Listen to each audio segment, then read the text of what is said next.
pretty good afternoon. You've had a bit of time now to look back on the game at Norwich. What were the positives and what have you taken out of that game? Of course, there's a lot of reflection after the game. I've watched the game twice now.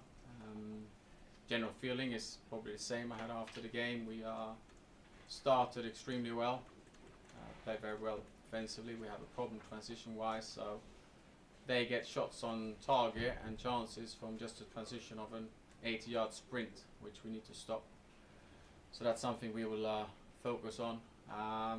Other things is that my feeling that we get into behind their midfield and behind their back line a lot has been backed up by data that we have within the club, where we've been skyrocketed up to be like one of the top teams in the league to get into the pockets and in behind them. So that feels very good that that's backed up by the data and the feeling I had after the game, and of course we're going to try to keep on doing that. That's my feeling.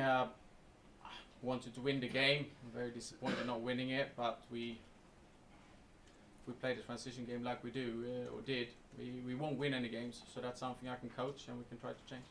And on Thursday night you'll be leading Arsenal from the technical area for the first time at Emirates Stadium. Have you had a chance to think about that yet? Because presumably that's going to be a really proud moment for you. It's been quite hectic. I haven't really thought about it that much, but of course it's going to be a proud moment. I thought it the other day, like when I think I had made my debut for my national team. I made my debut here and then made my debut at Norwich as a manager. It's probably three of the most proud moments I've ever had. Thank you. Can't make them, Sky. Freddie, I'll just start off with the important question. Why were you not wearing a suit on Sunday when you were wearing one on Thursday? Extremely important. The suit was so quickly, so the suit was at dry cleaners. I couldn't get it ready. No, I feel, what shall I say? I've seen the Premiership. I've seen coaches with a tracksuit. I've seen coaches with a suit. I've seen coaches with a sweater. So I'll decide on match day which one I will use. Have you been fitted for a club suit? or will you be wearing one of your own? We'll see if I will have one or not. We haven't fitted well yet with the club suit, but I can't really see that that's a discussion. But I will make sure you know what I will wear. Just turning to the game on Thursday night, Brighton played well against Liverpool, even though they lost. What kind of challenge are you expecting from them? Yeah, no, I watched them a little bit, tried to prep a little bit. They look good. They change formations a lot, so we'll see which formation they come with. They try to play out, defending well, looks very well organized. But for me, it's we need to concentrate on our own game, play at home. Of course, I take into account how I think they will play, but I need to develop the game plan, how we want to play football, and that's what I try to concentrate on. The support from the fans at Norwich was great, as it always is from the away fans, but the atmosphere at the Emirates this season has not been so good. Have you been aware of that from the bench, and how do you think you can change that? I think the only way to change an atmosphere in the stadium is how you play. I thought, like you said, the fans were amazing at Norwich. I felt they got more and more energy the more we played in the first half. That they felt that we were on top of Norwich, and I think Arsenal fans get energy from that. So that helped, but they were great. Even when we went 1-0 down or 2-1 down, they were even louder and they helped us, and that's important for the players. When it comes to the Emirates, fans want us to win football games. They want us to play good football. And I think the only way to try to get good atmosphere and get them going is to try to achieve that. If that's me or that's someone else as a coach, I don't think that matters so much. You mentioned about the Norwich game, one of the areas you can improve on is on transitions. A lot of people also criticise the Arsenal defence. They say Arsenal players don't do enough work when you don't have the ball. For instance, they look back at the era when your teammates were players like Sol Campbell and Patrick Vieira. Do you think that criticism is justified of this current group of players? No, I think my players they try to defend. Of course, you can have different types of players in the squad. That's just the fact. Different types of players, but we've had a game plan what we try to do and want to defend. Of course, we need to try to, if players are not super quick and we say, oh, he's going to sprint with this and that, that's a different, what do you call it, can be difficult for that player. But in general terms, we try to put up a structure that everybody knows what to do. And the main thing I saw in the game was that we let them get into a situation where it was just a sprint. It was not about football or technical stuff. They just went in a competitive way, sprinting with each other, and we want to stop that. I think Arsenal haven't won a league game for almost 2 months. Why do you think that is? And do you think that is acceptable for a club as big as Arsenal?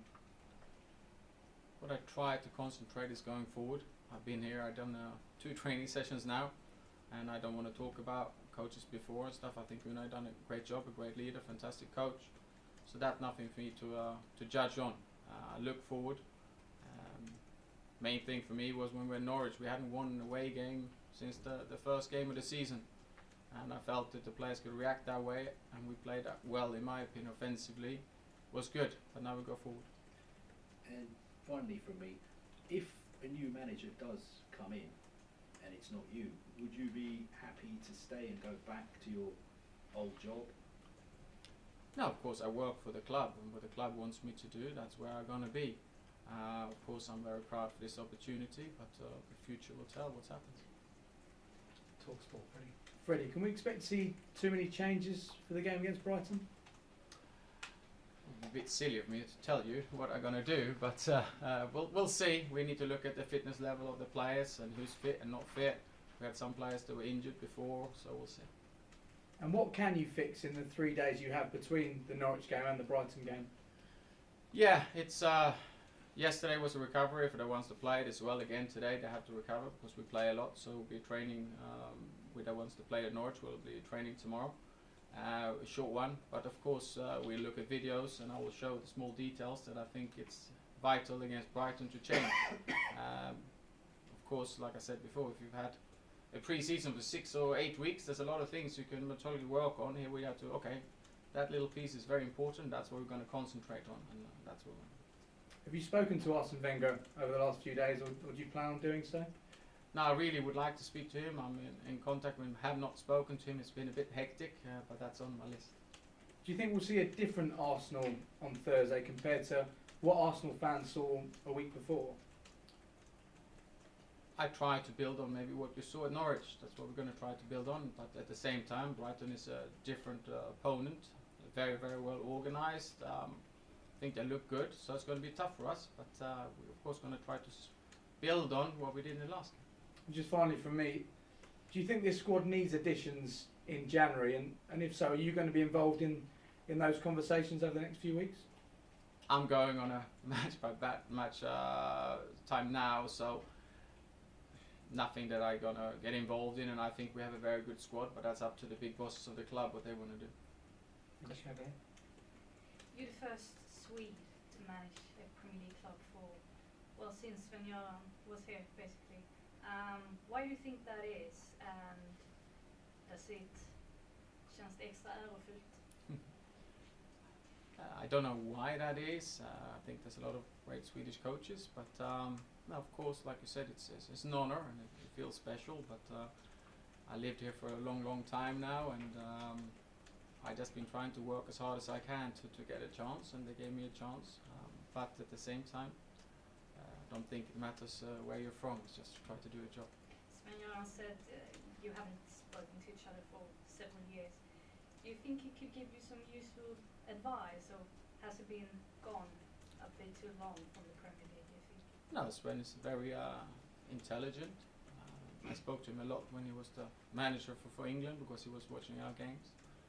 I have already, in the past, I know there's some stories and stuff that how he treated players and how he made them to feel good and stuff like that I know, and I've stolen a little bit of those ideas. So it's he's a great coach, but it was a long time ago, but I hope I'll speak to him soon.